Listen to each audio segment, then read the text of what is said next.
ভোজন রসিক বাউন্ডুলের চ্যানেলে জানাই তোমাদের সকলকে স্বাগত।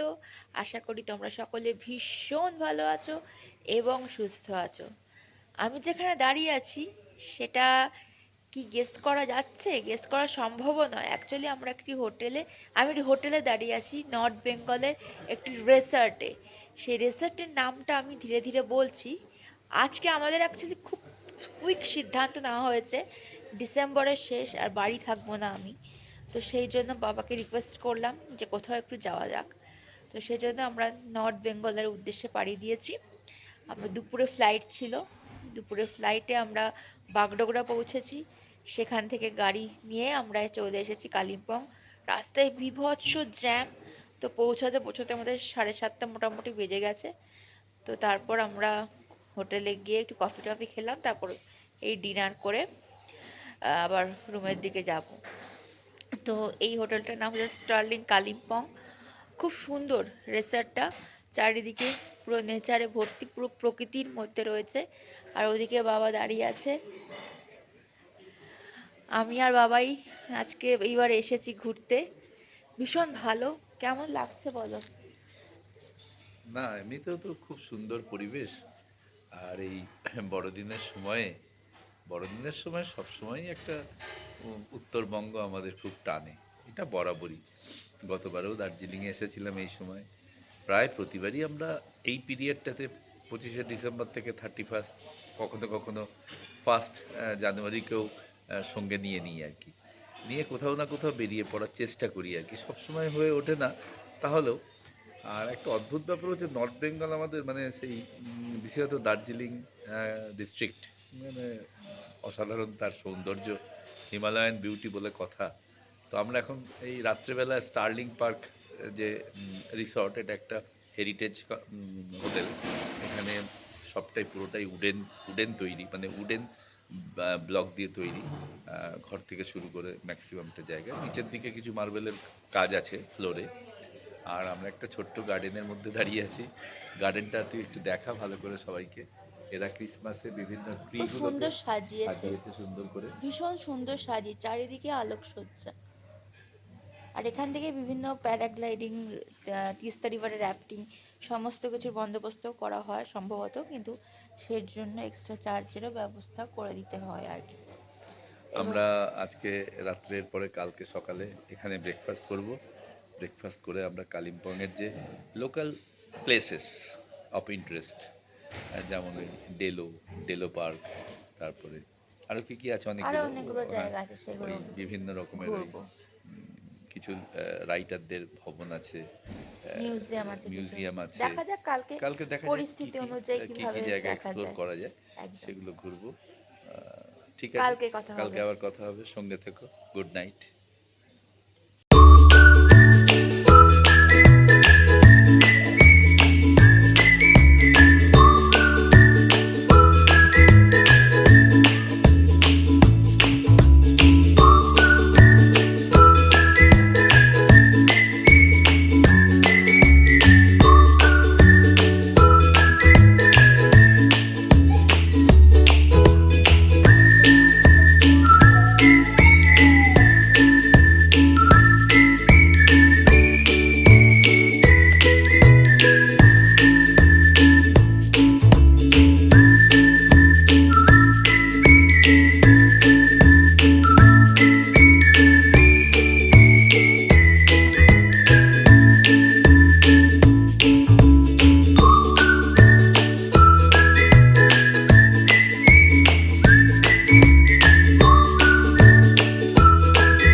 গুড মর্নিং, সুপ্রভাত। আজকে আমাদের উত্তরবঙ্গ ভ্রমণের কালিম্পংয়ে দ্বিতীয় দিন। আমরা এই স্টার্লিং পার্ক হোটেল থেকে এখন বেরোচ্ছি, যে সাইট সিইংগুলো আছে সেইগুলো দেখার উদ্দেশ্যে। এটা আমাদের আমরা আছি এখানে 4th ফ্লোর, মানে 5তলায়। এটা হচ্ছে 5তলার লবি, 5তলার লবি। আর এইখান থেকে এই যে দূরে, এখান থেকে আমরা সকালে আজকে কাঞ্চনজঙ্ঘা, ওই দূরে আমরা কাঞ্চনজঙ্ঘা দেখেছি। এখন এখন দেখা যাচ্ছে না, কারণ ক্লাউডে ঢেকে গেছে আর কি। চলো লবিটাকে একটু আমরা ঘুরে দেখি। এই হচ্ছে আমাদের লবি। এবার ধীরে ধীরে আমরা বিভিন্ন লোকাল সাইট সিইংয়ের উদ্দেশ্যে বেরোচ্ছি। একটু দেরিও হয়ে গেল বেরোতে। এবার আমরা কালিম্পং সিটি এক্সপ্লোর করব। Let's go. এই মুহূর্তে আমরা আমাদের প্রথম গন্তব্যে পৌঁছে গেছি, দূরবীন মনস্ট্রি। দূরবীন মনস্ট্রির সামনে আমি আর বাবা রয়েছি। এরপর আমরা ধীরে ধীরে মনস্ট্রির ভেতরে ঢুকবো। জানি না ওখানে ভিডিওগ্রাফি অ্যালাউড কিনা, যদি হয় অবশ্যই করার চেষ্টা করব। So let's go. পশ্চিমবঙ্গের কালিম্পংয়ে অবস্থিত দূরবীন মনস্ট্রি, যা জ্যাংঢোক পালরি ফোদাং নামে পরিচিত, একটি অন্যতম প্রধান তিব্বতী বৌদ্ধ মঠ।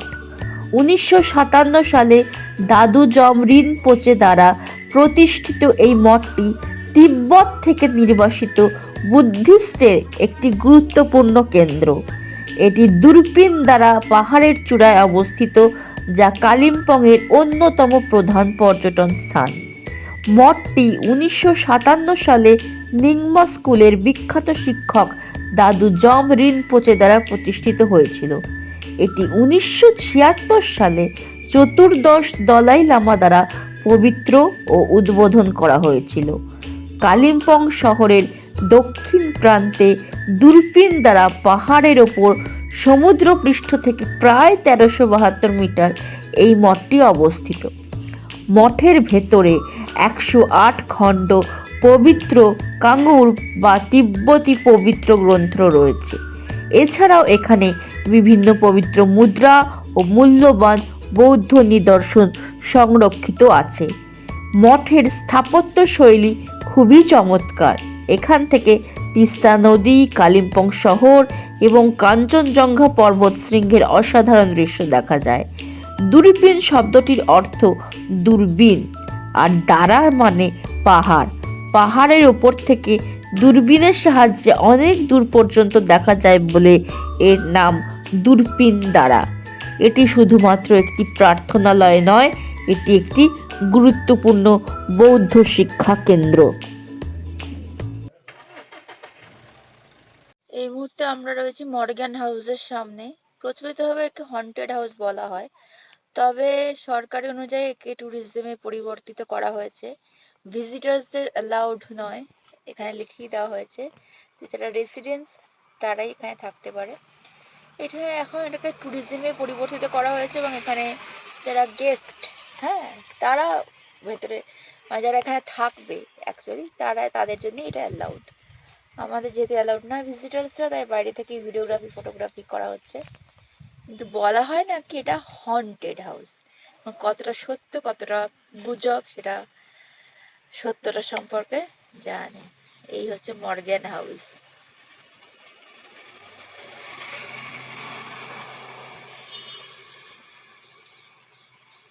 ঠিক এই মর্গ্যান হাউসের উল্টো দিকে একটা বিশাল গ্রাউন্ড রয়েছে। এটা হচ্ছে গল্ফ কোর্স। হ্যাঁ, ইয়েস, গল্ফ কোর্স। এখানে গল্ফ খেলা হয়, সব সাহেবদের খেলা। আমরা তো কখনো গল্ফ নিয়ে নাড়াচাড়া করতে পারার সুযোগ পাইনি। আমরা ফুটবল খেলেছি, ক্রিকেট খেলেছি, ব্যাডমিন্টন খেলেছি, ভলি খেলেছি, টেনিস খেলেছি, টেবিল টেনিসও খেলেছি, মানে আমরা বা আমাদের উত্তরসূরিরা। কিন্তু গল্ফ খেলার সৌভাগ্য হয়নি। সাধারণত সাহেবদের খেলা এগুলো। তবে নর্থ বেঙ্গল তো আগে সাহেবদের জায়গায় মূলত ছিল। ওরা ম্যাক্সিমাম সময় এই ঠান্ডার মধ্যে কাটাতো, যার জন্য এখানে গল্ফের খুব প্রচলন আছে। সেই হিসাবে একটা সুন্দর একটা গল্ফ কোর্স এখানে রয়েছে, তোমরা দেখে নাও। এরপরে আমরা নেক্সট গন্তব্যে যাব। গল্ফ কোর্স ঘুরে আসার পর আমরা পৌঁছে গেছি কালিম্পংয়ের একটি অত্যন্ত সুন্দর দ্রষ্টব্য স্থানে, নাম pine view nursery. Pine view nursery কালিম্পংয়ের একটি জনপ্রিয় আকর্ষণ। এটি মূলত একটি ক্যাকটাস নার্সারি হিসেবে পরিচিত এবং এখানে বিশ্বের বিভিন্ন প্রান্ত থেকে সংগৃহীত 1500-রও বেশি প্রজাতির ক্যাকটাস এবং স্যাকুলেন্ট গাছ দেখতে পাওয়া যায়। এছাড়াও এখানে অর্কিডস এবং অন্যান্য সুন্দর গাছপালা, কিছু ফুলের গাছপালাও রয়েছে। খোলার সময় সাধারণত সকাল 8টা থেকে বিকেল 5টা পর্যন্ত খোলা থাকে। রবিবার নার্সারিটি বন্ধ থাকে। প্রাপ্তবয়স্কদের জন্য 20 টাকা, শিশুদের জন্য কোনো প্রবেশ মূল্য নেই। তবে যে কোনো ভ্রমণের আগে খোলার সময় এবং প্রবেশ মূল্য একবার যাচাই করে নেওয়া ভালো, কারণ এটি পরিবর্তিত হতে পারে। কি কি দেখতে পাবেন এখানে সেটি বলে নেওয়া ভালো। ক্যাকটাসের বিশাল সংগ্রহ। এখানে বিরল এবং বিদেশি প্রজাতির ক্যাকটাস, সাকুলেন্টের এক বিশাল সংগ্রহ রয়েছে, যা এশিয়ার অন্যতম বৃহত্তম ক্যাকটাস সংগ্রহ বলে পরিচিত। অর্কিড এবং অন্যান্য গাছপালা, ক্যাকটাস ছাড়াও বিভিন্ন ধরনের অর্কিড, অন্যান্য সুন্দর ফুল এবং গাছের সমারোহ দেখতে পাবেন। নার্সারির শান্ত এবং মনোরম পরিবেশ আপনাকে মুগ্ধ করবে এবং প্রকৃতির কাছাকাছি কিছু সময় কাটানোর জন্য আদর্শ। এই ক্যাকটাসের প্রকল্প এবং নার্সারির পেছনে ব্যক্তিত্ব শ্রী মোহন এস প্রধান তার অর্কিড ব্যবসা ছেড়ে ক্যাকটাসের প্রতি তার আগ্রহকে অনুসরণ করেছিলেন।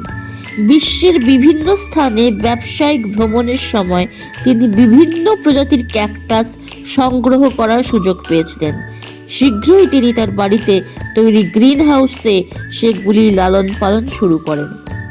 ক্যাকটাস একটি শোভাময় এবং বহুবর্ষজীবী উদ্ভিদ হওয়ায় এটি চরম পরিস্থিতিতেও বেড়ে ওঠে। এর বিশাল বাজার রয়েছে এবং সাধারণত পার্ক এবং ল্যান্ডস্কেপিংয়ের জন্য ব্যবহৃত হয়। 2 একর জায়গা জুড়ে বিস্তৃত এই নার্সারিতে উত্তর এবং দক্ষিণ আমেরিকা থেকে আমদানি করা বিরল এবং আকর্ষণীয় ক্যাকটাসগুলির একটি দুর্দান্ত প্রদর্শন রয়েছে। এই স্থানটি আরেকটি উল্লেখযোগ্য দিক হলো এখানে সমগ্র এশিয়ার মধ্যে ক্যাকটাসের বৃহত্তম সংগ্রহ রয়েছে। বছরের পর বছর ধরে এই নার্সারিটি একই জায়গায় বিভিন্ন ধরনের ক্যাকটাসের প্রজননের জন্য বেশ কয়েকটি জাতীয় এবং আন্তর্জাতিক পুরস্কারে ভূষিত হয়েছে। সারা বিশ্ব থেকে মানুষ এই অনন্য নার্সারিতে ক্যাকটাসের অসাধারণ প্রদর্শনী দেখার জন্য আসে, যা চোখের জন্য এক আনন্দের। পাইন ভিউ নার্সারি শহরের উপকণ্ঠে অবস্থিত, যেখানে পৌঁছাতে সাধারণত কয়েক মিনিট সময় লাগে। সেখানে একটি রিসর্টও রয়েছে, যা পর্যটকদের জন্য খাবার এবং থাকার ব্যবস্থা করে। এই মুহূর্তে রয়েছি আমরা বুদ্ধ মন্দিরের সামনে। এখানে একটি বুদ্ধ মূর্তি রয়েছে, স্ট্যাচু। এটা মনস্ট্রি নয়, বুদ্ধ মন্দির। এটা ডেলো যাওয়ার পথে ডেলো যাওয়ার পথে এই মন্দিরটি পড়ে, ছোট্ট। এখানে সবাই প্রণাম করে। পুজো টুজোও দেওয়া হয় কিনা আমি জানি না, বাট এটি একটি ছোট্ট একটা মন্দির রয়েছে। বিভিন্ন পতাকা, ফ্ল্যাগ টাঙানো রয়েছে। খুব সুন্দর ছোট্ট একটা মন্দির। আর এই হচ্ছে বুদ্ধ মন্দিরের পরিবেশ। সুন্দর করে এই পুরো সাজানো রয়েছে। এবার ধীরে ধীরে আমরা ডেলোর দিকে রওনা দিচ্ছি। বুদ্ধ মন্দির ঘুরে আসার পর আমরা চলেছি হনুমান মন্দিরের পথে। একদিকে সিঁড়ির রাস্তা আছে, যেটা প্রস্থানের পথ, আর এটা হচ্ছে মানে প্রবেশ পথ। আমি বেশ হাঁপিয়ে যাচ্ছি। বাবা চলেছে সামনে, আমি চলেছি পিছনে পিছনে। ধীরে ধীরে আমরা পৌঁছাবো হনুমান মন্দিরের উদ্দেশ্যে। আমরা পৌঁছে গেছি হনুমান মন্দিরে। বেশ অনেকটা উঁচু পথ, ওটা ট্রেকিং না, স্লাইডিং পথ। তার পৌঁছে যাওয়ার পর এই হচ্ছে এতগুলো সিঁড়ি। এই সিঁড়ি ক্রস করে আরো অনেকটা উঁচুতে উঠে গিয়ে হনুমান মন্দির পৌঁছতে হয়। তো আমি নিচ থেকেই দেখছি হনুমান মূর্তি, বিশাল বড়। আর এই দিকে রয়েছে রাম, সীতা দেবী, লক্ষণ, আর এদিকে হনুমানজি বসে আছে। এখানে পুজো করা হয়। এই হচ্ছে হনুমান মূর্তি প্রাঙ্গণ। আর এইদিকে রয়েছে গণেশ দেবতা। এখানে গণেশ দেবতার পুজো করা হয়।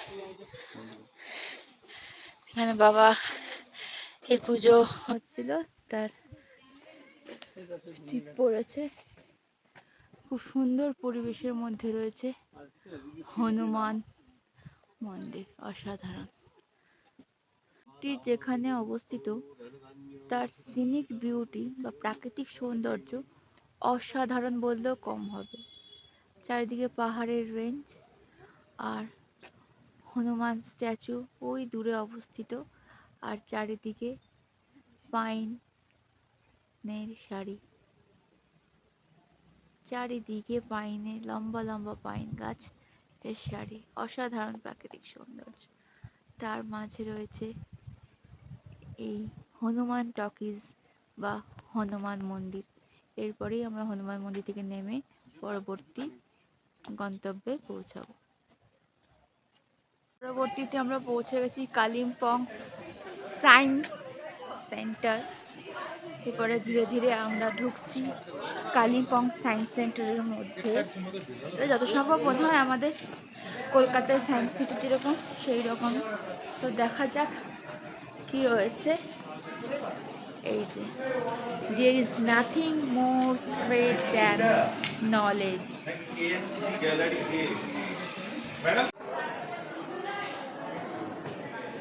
Clap. বাবা মানে হাততালি বাজাও দেখি, দেখি।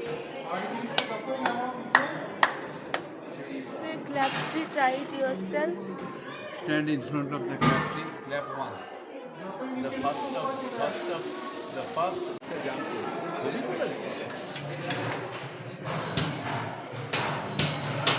সায়েন্স সিটির মধ্যে সব রয়েছে। এই যে jumping,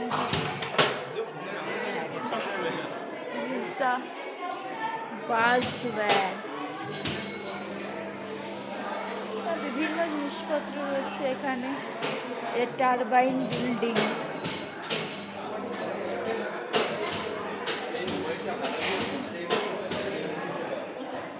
reactor building, infinity cube, বিভিন্ন জিনিস, 3D শ্যাডো।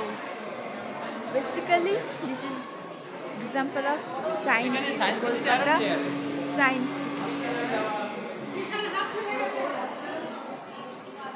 ফান মিরর, এখন চ্যাপ্টার হয়ে গেছে।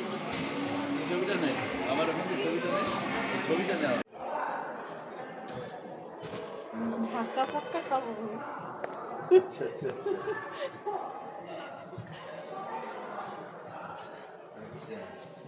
চারিদিকে ধাক্কা, mirror image.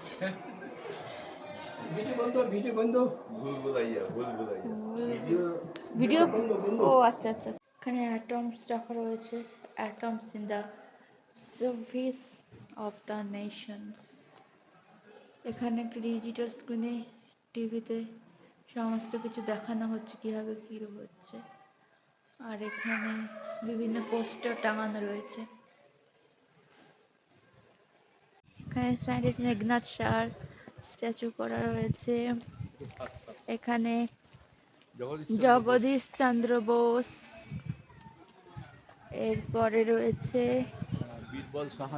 Birbal Sahani.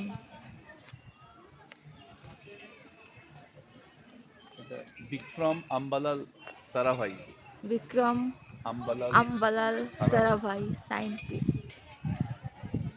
Science city থেকে বেরিয়ে একটু ওপরে উঠছি আমরা। বড় পার্ক করা রয়েছে, বিশাল বড় পার্ক বাচ্চাদের জন্য। যেহেতু সায়েন্স সিটির টাইপ, এই জন্য তাদের মনোভাবনার উন্নতি প্রকল্পের জন্য সেরকমভাবে বিভিন্ন জিনিস করা রয়েছে, যেমন উইন দ্য রেস। এখানে বিভিন্ন ডাইনোসরসের প্রতিলিপি করা রয়েছে। ওদিকে বিভিন্ন সুইংস রয়েছে, কিছু লিফট ইয়োরসেলফ বলে জিনিস ছিল। আর ওইদিকে পাহাড়, মেঘের সারি, খুব সুন্দর, বিশাল বড় পার্ক। বেশ ঠান্ডা ঠান্ডা আবহাওয়া রয়েছে, বেশ অনুভূতিটাও ভালো হচ্ছে। কাটানোর জন্য কালিম্পংয়ে এসে সায়েন্স সেন্টারে বেশ ভালো জায়গা। আমরা বেশ অনেকটাই কিন্তু উপরে উঠে এসেছি। নিচে যেগুলো দেখা যাবে সায়েন্স সেন্টার ছিল, আর এই যে বাচ্চাদের জন্য সব খেলাধুলার জিনিস রয়েছে। এই যে কোনটাকু অ্যানিমালসের প্রতিলিপি তৈরি করা রয়েছে এবং তার সম্পর্কে ডেসক্রিপশন দেওয়া হয়েছে, কোথায় সেই ফসিল পাওয়া গেছে সেগুলো সম্পর্কে বলা হয়েছে। পিকনিক করছে শীতের আমেজ, যেহেতু ঠিক আমাদের কলকাতার মতো। দারুণ দারুণ জায়গা। আর ওখান থেকে প্যারাগ্লাইডিং হচ্ছে। এখানে অনেকে সেজেছে পাহাড়ি ড্রেসে। বেশ কিছু দূর থেকে প্যারাগ্লাইডিং দেখা যাচ্ছে। আমার ভীষণ লোভ এই প্যারাগ্লাইডিং করার, কিন্তু হলো না আর কি, বাবা বারণ করলো। পাহাড়ের চূড়া থেকে কি দারুণ লাগছে প্যারাগ্লাইডিং, অপূর্ব। এই যে এদিকে আরো একটা, দুখানা, কি দারুণ। এনজয় করছি। করতে পারছি না, আমরা এনজয় করছি বাবা, এটাই। ধীরে সায়েন্স সিটি থেকে বেরিয়ে যাচ্ছি। কেমন লাগলো বাবা সায়েন্স সিটি? ভালো, কতটা ভালো? ভালো। সায়েন্স সিটির বিভিন্ন সায়েন্টিফিক মডেল, হ্যাঁ। হ্যাঁ, কোথাও নিজেকে 50টা দেখছি মিরর ইমেজ, হ্যাঁ, কোথাও নিজেকে একদম বেটে খাটো একেবারে মোট্টা সোট্টা মানুষ হিসাবে দেখছি, কোথাও ধাক্কা কোথাও খাচ্ছি। ধাক্কা খাচ্ছি, একটা দারুণ। সঙ্গে আর একটা। ভালো ভালো এক্সপিরিয়েন্স, ভালো। Just like science city in হ্যাঁ, আওয়ার কলকাতা। কলকাতায় সায়েন্স সিটি, একদম। এখানেও তাই। এবার আমরা ধীরে ধীরে বেরিয়ে যাব সায়েন্স সিটি থেকে, মানে বেরিয়ে চলেছি। ডেলো পার্কের উদ্দেশ্যে যাচ্ছি। তারপর ডেলো পার্কের আগে যদি আবার কিছু গন্তব্য পথ পড়ে তাহলে সেটাও আমরা দেখে নেব। দেখা যাক পরবর্তী গন্তব্য কোথায় হয়। Let's go. এই মুহূর্তে আমরা রয়েছি ডেলো পার্কে। ডেলো পার্কে পৌঁছে গেছি, টিকিট কেটে ঢুকেও পড়েছি। সিনিক বিউটি, চারিদিকে সিনিক বিউটি। আর এখানে প্যারাগ্লাইডিং এরও ব্যবস্থা রয়েছে। যারা প্যারাগ্লাইডিং করতে চায় তাদের আলাদা করে টিকিট কাটতে হয়, টিকিট কেটে প্যারাগ্লাইডিং করতে পারে। এখানে সবাই বসে পিকনিকও করছে অনেকে। শীতকালে দুপুরে বা শীতকালের বিকেলে বসে একদম প্রপার প্লেস ডেলো পার্ক। আমরা আপাতত হাঁটছি ডেলো পার্কের মধ্যে দিয়ে, আমি আর বাবা। দেখি ঘুরে ঘুরে দেখি ডেলো পার্কের সিনিক বিউটি অসাধারণ।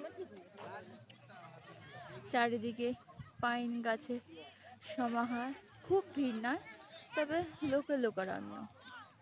অনেকেই বসে গল্প গুজব করছে। আর ওখানে লেখা আছে দূরে আই লাভ কালিম্পং, ওখানে সে ফটোশ্যুট করছে। আর এদিকে বাবা হেঁটে চলেছে, আমরা ওপরের দিকে চলেছি ধীরে ধীরে। বেশ ভালো, সুন্দর, শান্ত নিরিবিলি জায়গা, খুব ভিড় ভাট্টা নেই, ভালো জায়গা, ভালো পরিবেশ।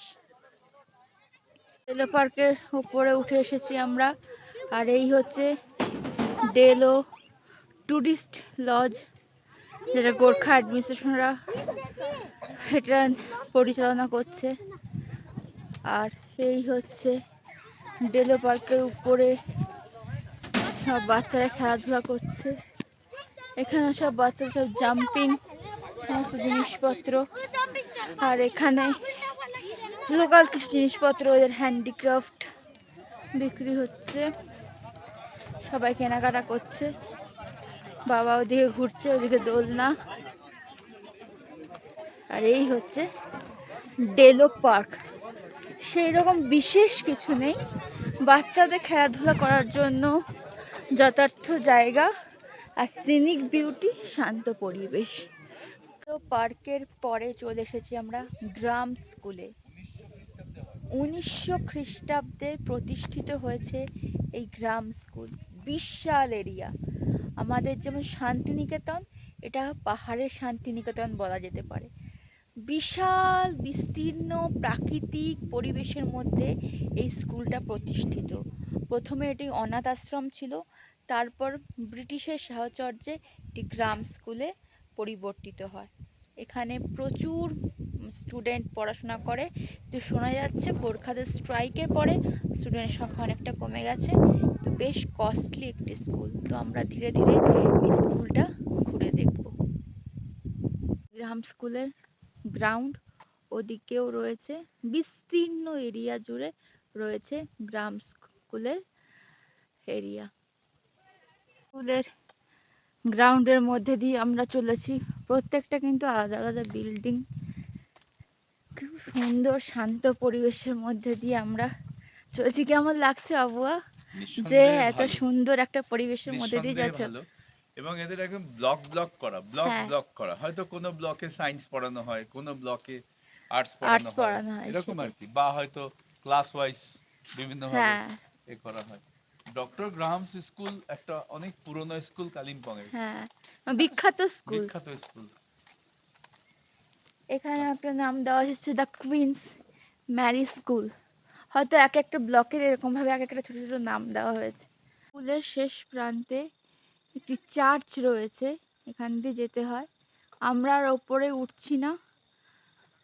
বেশ এইখানটা কিন্তু বেশ ঠান্ডা ঠান্ডা, কারণ দুপুর পেরিয়ে বিকেলের দিকে হতে চলেছে।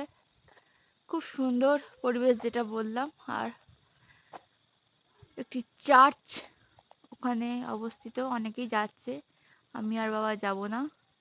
এখান থেকেই চার্চ দেখে আবার পরবর্তী গন্তব্যের দিকে রওনা দেব।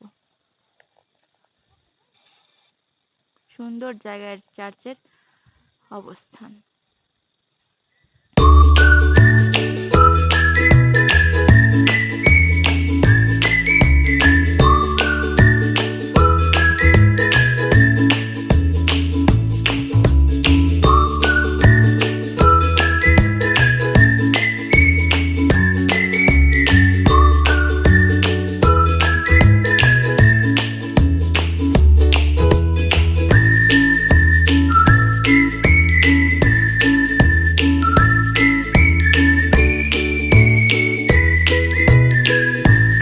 এই মুহূর্তে আমরা উপস্থিত হয়েছি মঙ্গল ধামের সামনে। মঙ্গল ধামে প্রবেশ করছি। খুব সুন্দর পরিবেশ, দেখি ভেতরে কি রয়েছে। তার আগে আমরা একটু ঘুরে নিচ্ছি।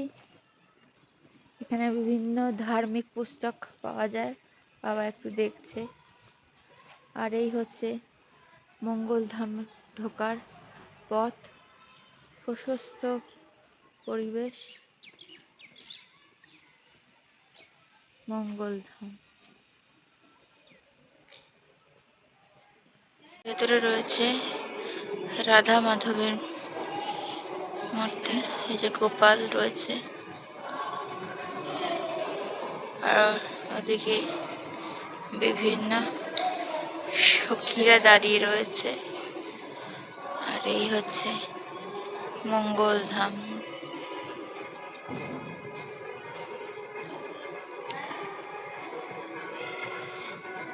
এখানে সব রাজারা কি করছে, কৃষ্ণের সব লীলা দেখানো হয়েছে যত সম্ভব।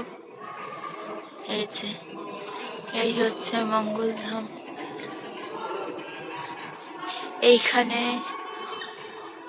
ওই যে অর্জুন যাচ্ছে, কৃষ্ণ সারথি হয়েছিল, সেইটা দেখানো হয়েছে।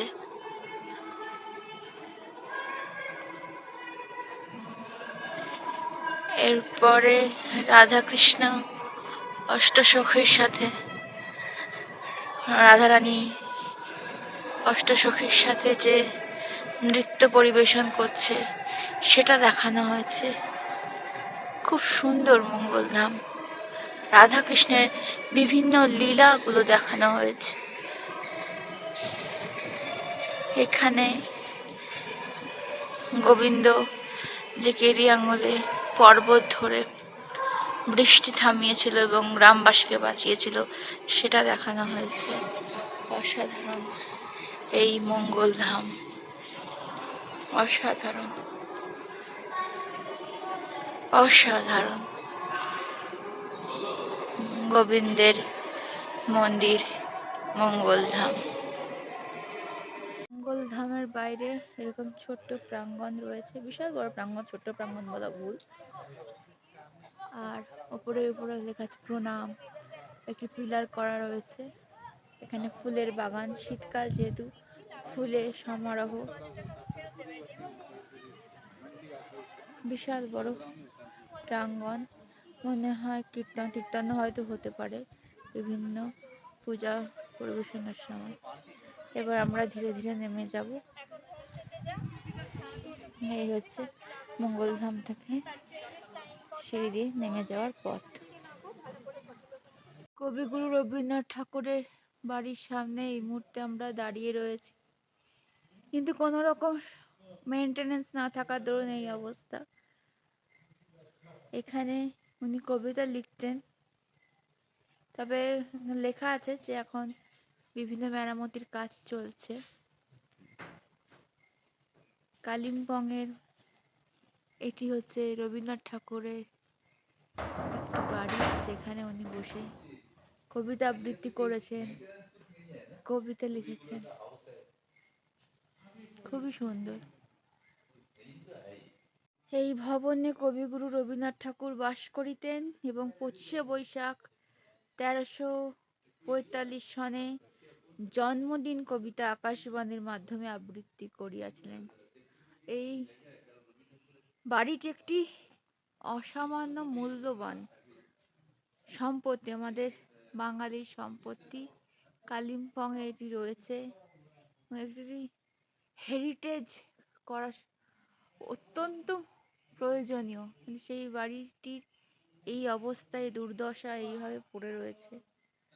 কবিগুরু রবীন্দ্রনাথ ঠাকুরের বাড়ি, অপূর্ব। রবি ঠাকুরের ঘরের মধ্যে ঢুকে পড়েছি আমি।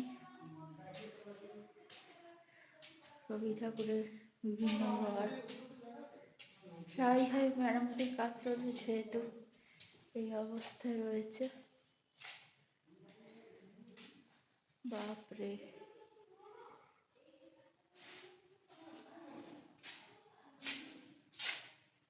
এখান থেকে সেসব ছোট ছোট বারান্দা করা।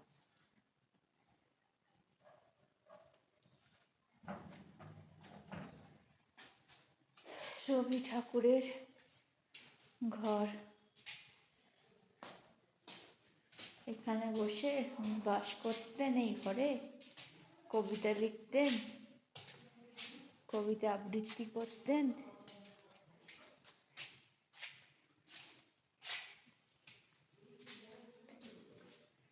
ঘরের সব মেরামতির কাজ চলছে,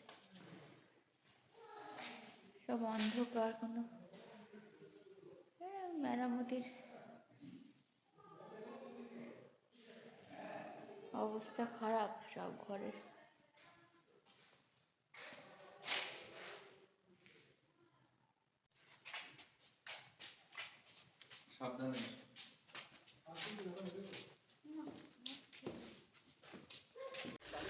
গুড মর্নিং এভরিওয়ান।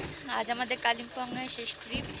আমরা কালিম্পং থেকে বেরিয়ে যাচ্ছি। কালকে আমাদের সমস্ত ঘুরে রাত্রে ডিনার হয়ে গেছিলো, তারপর আমরা একটুখানি টায়ার্ড ছিলাম, তো ঘুমিয়ে গেছিলাম। আজ সকালে ব্রেকফাস্টও হয়ে গেছে। ব্রেকফাস্ট করেই বেরোবো আমরা দার্জিলিংয়ের পথে। তো দার্জিলিং পৌঁছাতে পৌঁছাতে আমাদের হয়তো দুপুর বিকেল হয়ে যাবে।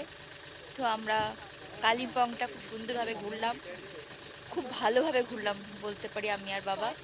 আশা করি আপনাদেরও ভিডিওটা ভালো লেগেছে। যদি ভালো লেগে থাকে আমার চ্যানেলটা প্লিজ সাবস্ক্রাইব করে দেবেন, লাইক কমেন্ট করবেন আর পাশে থাকবেন। আর এই ছিল আমাদের হোটেল। এবার দেখাই, রিসর্ট হোটেল, খুব সুন্দর নেচারের মধ্যে। আর ওই দূরে হচ্ছে কালিম্পং সিটি। ভীষণ ভালো পরিবেশের মধ্যে আমরা এই দুদিন কাটালাম। সাথে থাকবেন, পাশে থাকবেন। Thank you.